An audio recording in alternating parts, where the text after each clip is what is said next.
The message came on an ordinary February afternoon.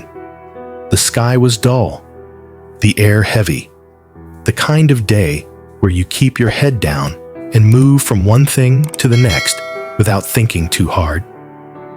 It started with a simple notification on Facebook. I almost ignored it. I get so many group invites I never asked for, spam from old classmates, events I'd never attend.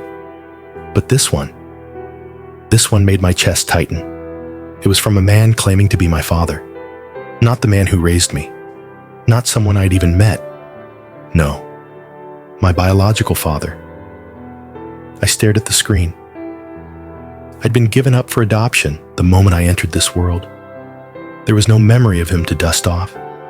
He was just a name that had never been spoken aloud. And even that adoption, it didn't last.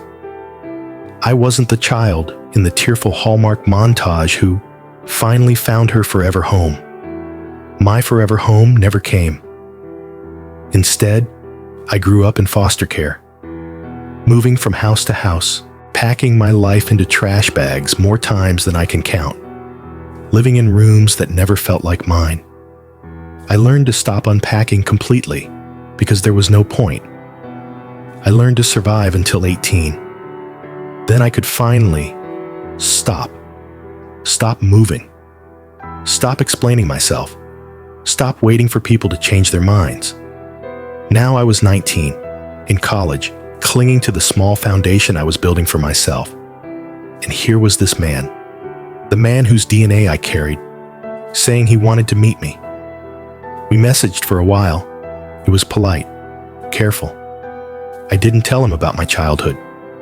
Not really. He didn't press for details. Then he asked if I would meet him and my mother. They weren't together. They had never been married. I imagined the three of us in some quiet booth, awkwardly trying to figure out how to speak after 19 years of silence. That's not what happened. When I walked into the restaurant, I froze. It wasn't just my father sitting there. It wasn't just my mother. They had brought their spouses. They had brought their children. And my father's mother, my grandmother, was there too, smiling warmly, like we'd always known each other. It was a surprise.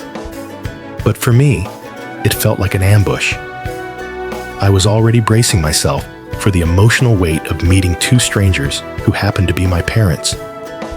Now, I was surrounded by an entire table of people who shared my blood, people who had lived full, happy lives without me in them. I sat down. I forced a smile. And for the next hour, I listened.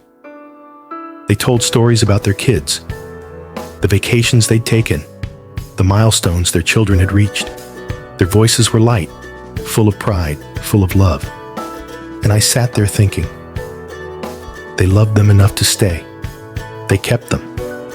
They gave them what I never had. And while they built their perfect little worlds, I was bouncing between strangers' houses, counting the days until I aged out of the system. Then finally, they turned to me. They asked about my life. They said my Facebook didn't give away much. That's when something inside me cracked.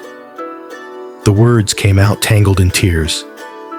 I told them the truth, that my adoptive parents were awful, that foster care was worse, that I grew up feeling like no one wanted me. I didn't stop there. I told them I was glad their lives had worked out, because mine sure as hell hadn't. My voice was sharp, my words bitter. I hated how small I felt, how much it hurt to say it out loud in front of them. They cried. My father drove me home, apologizing over and over. Since that night, both of them have sent messages. Apologies. Promises that they want to make it up to me. My mother says she hasn't been able to sleep since that dinner. She says she needs to see me again. I've been ignoring them, focusing on school, trying not to let the guilt swallow me. because I keep replaying the look in their eyes when they realized my life had not been the fairy tale they might have imagined. They seemed like kind people, but I can't forget that they built those happy, safe lives without me. So, am I the asshole? I keep coming back to the moment I walked into that restaurant, that instant where hope and dread collided. They must have imagined that meeting me would be this joyful, cinematic moment, the prodigal child returning to a family waiting with open arms. Instead, they were hit with a truth they hadn't prepared for. And maybe that's the heart of this. They'd been carrying a story in their minds for 19 years, that the baby they gave away grew up safe, loved, and happy. And I'd been carrying my own story, that I wasn't wanted enough to keep, and that I'd been left to figure it out on my own. When those two stories collided, there was no soft landing. Now the question isn't just whether I was wrong to tell my truth, it's whether either of us is ready to face it again. So, what do you think? Was this me drawing the final line, or the first painful step towards something new? Sometimes, reunions are not the healing embrace we dream about. Sometimes they're the tearing open of wounds everyone thought had scarred over. Maybe the lesson here is that telling the truth will cost you, but hiding it will cost you more. Would you have done what I did? Or would you have let the fantasy live a little longer?